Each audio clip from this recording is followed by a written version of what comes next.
Chapter 11. Courtship in Boston. A Tale of Five Suits. Love is composed of a single soul inhabiting two bodies. Aristotle, Greek philosopher. 384 BC, 322 BC. While in Boston, Massachusetts in the late 1960s, Tony met a fellow sailor at the YMCA who told him about a lady working at the Jewish Memorial Hospital by the name of Priscilla Santos from his hometown in Orion, Bhutan. He gave him her phone number and Tony called her to say hello. She sounded so friendly, enthusiastic, and had a golden voice, Tony remembered. The two seemed eager to meet each other. Initially, Tony thought she was a nurse until she corrected him and said she was a doctor who graduated from the University of Santo Tomas in Manila. Tony visited her in a borrowed suit, a flower in hand, and a small box of chocolate candy. Although they were both from Orion, they had never met before. Priscilla spent most of her time in school in Manila. She was born in Barangay Wawa, which was close to the ocean, while Tony was born in Barangay Dangbailolo, which was close to the mountains of Orion. During the summer of 1956, there was a fire one morning that started at the family home of Priscilla in Wawa. It was common for people at that time to gather their trash daily and burn them when they piled up. There were no garbage collectors then. One morning, while the trash was being burned, strong winds blew the embers high, burning the nipa hut houses in the area.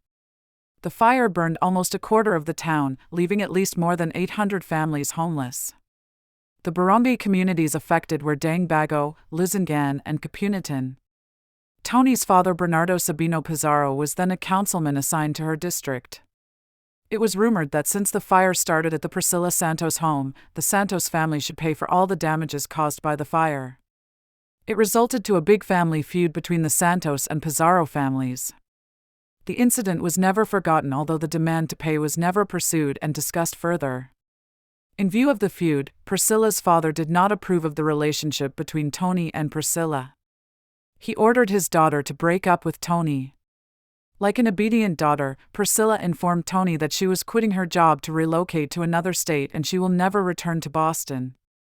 Upon Tony's return from a 6-month deployment in Europe, he called Priscilla only to find out she was still at the hospital. Due to his deep love for her, a continuing courtship started again. It was a big challenge for Tony as other doctors were pursuing her as well. She must also have a deep love for Tony, for she chose him over her other suitors. When Priscilla asked Tony what his rank in the U.S. Navy was, he told her he was a TN. She was very happy because she thought it meant Tinian, the Tagalog word for lieutenant in the Philippines. Tony just kept quiet, for he did not lie to her. It was only after they got married that she found out the truth. They had fun each time he visited her, until on Valentine's Day in 1962, he proposed marriage, which she accepted joyfully. During the courtship, Priscilla was impressed to see Tony wearing a different color of suit whenever they met. Unbeknownst to her, Tony had 4 other sailor friends, with the same coat size as him, with whom he shared 5 suits whenever they visited their girlfriends. The suits were stored in a locker at the local YMCA. All 5 friends had a duplicate key to open the unit as they alternately wore the suits. Tony was invited by Priscilla to attend a doctor's Christmas party. He accepted the invitation provided he be introduced also as a doctor. Whenever they asked me about the new medicine mentioned in the latest issue of the medical journal, I pretended not to hear the question and excused myself to use the bathroom. That way, he could stay away from the conversation and avoid being exposed. Whenever they were invited to a doctor's party, Tony was always the first to get food or dance with Priscilla. He never showed shyness to anyone. One Friday evening, Tony saw one boyfriend of a Filipina doctor at a YMCA dance. Tony and the guy tried to avoid each other, but later, they could not help but acknowledge each other's presence. They had a good laugh when they realized they were both pretending to be a doctor. In the end, they agreed to keep their secret to themselves. Tony asked permission from his commanding officer Albert Monroe Sackett to take a leave, as he was scheduled to marry his fiancée Priscilla in Boston, Massachusetts on June 23, 1962. However, Tony returned to his ship when Priscilla canceled the wedding plans. Her father heard about the planned matrimony from the pulpit during a Sunday Mass and was blindsided. He was in the pews when the parish priest at St. Michael's Church in Orion announced that Priscilla and Tony were to tie the knot on June 23, 1962. Understandably, her father became fuming mad and left without saying goodbye to his family. Because of this, Priscilla sent Tony a telegram canceling the wedding. The second time the couple planned to marry, they were supposed to meet in downtown Boston and proceed to the city hall to get a marriage license. However, each waited at different corners of Boston Avenue and Massachusetts Avenue and failed to see each other. Priscilla, once again, called off the wedding.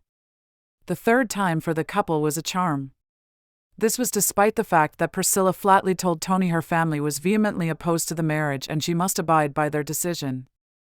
This time Tony was ready for her objection. Tony's brother Ernie and his two cousins, Pablo Pizarro and Mike Pizarro, came with him. They both pleaded with the prospective bride to reconsider the wedding. After so many hours of discussion, she agreed. Tony and Priscilla's wedding was held on June 23, 1962 at the Basilica of the Mother of Perpetual Help Catholic Church in Boston, Massachusetts, on the original date they had set for the wedding. On their way to their honeymoon, Priscilla noticed Tony had one coat in his suitcase. "Where are the others?" she asked. Tony sheepishly confessed he was only sharing the other suits with his friends. By then, Tony was no longer worried about her disappointment. She could not back out as their marriage was a done deal. He just vowed he would make up for his misrepresentation by mustering all his energy to make her the happiest girl in the world despite borrowing for other suits. In hindsight, even though Tony did not achieve his dream of becoming a doctor, having a wife who was a physician gave him an idea into the lifestyle.